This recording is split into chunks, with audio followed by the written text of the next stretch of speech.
when I first got shot. With breaking news. An officer is in the hospital after being shot.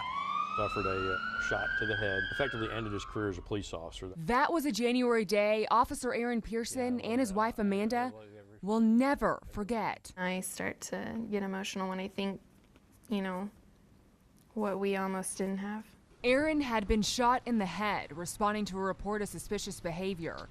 It was a bullet that took his left eye, a part of his skull, and broke his jaw. I just can't do much, any of this one, because it's barely this much, and I can't wait to do anything for it. So it's a little something for me. So. While Aaron's voice sounds normal, he knows his words are still sometimes jumbled, and therapy takes time. But that he's talking at all astonished his doctors, who warned Amanda from the start he would never talk again.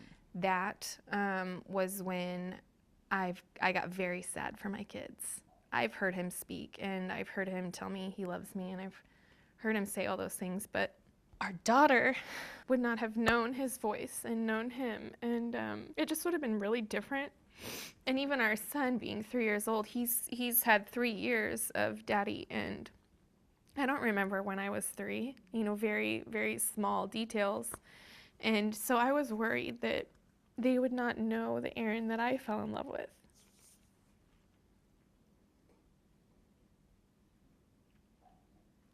But we don't have to worry about that. Aaron, you're beating the odds. Yeah, trying. Trying and doing it. I want them for everything. Both my kids, and doesn't matter what I get, I just want them for everything. So something to get it. So. That's what I told him when he went into surgery. I said, you have to fight for your kids.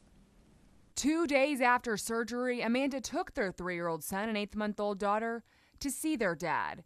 What Amanda now calls a defining moment. The nurses were right there, and he was adamant, I want to hold her, I want to hold her. And so he got his arm in this shape, you know, that he was supposed to, and the nurses loosened up his restraints enough so that he could hold her, and he held her just the right way and called her by her nickname, and, you know, said he loved her and everything. And in that moment, I knew that it might not be the same, but it's going to be okay. Because we still didn't know. The nurse, you know, the neurosurgeon had told me, best case scenario, he won't ever talk. And so when I saw that, when I saw everything come back, his memory, when I saw everything come back, I knew it would be okay. Aaron, for you, that moment. Sorry.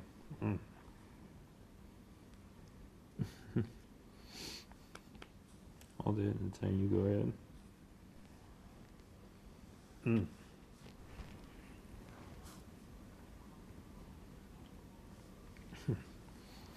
You go first. I'll do it in a second. It's in there. Yeah. He just doesn't know how to get it out sometimes. Which is, I mean, promising. Yeah, yeah. I'm trying, yes. He, if he has trouble speaking it, sometimes he can spell it, or he can sign it. We both know the alphabet at least, or write it down sometimes. But I would say our daily struggles are with the language. From the beginning of their ordeal, the Pearsons have been determined to regain their lives, leaving Mercy Hospital in Springfield for a rigorous brain injury rehab in Atlanta.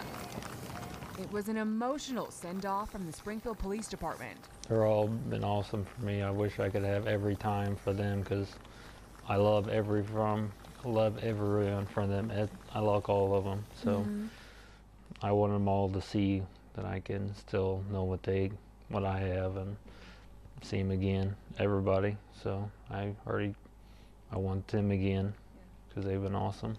He's felt the same kind of love from the rest of the community. Officer Pearson and his family suddenly belong to everyone in the Ozarks. Family, friends, complete strangers, raising thousands of dollars to help Aaron.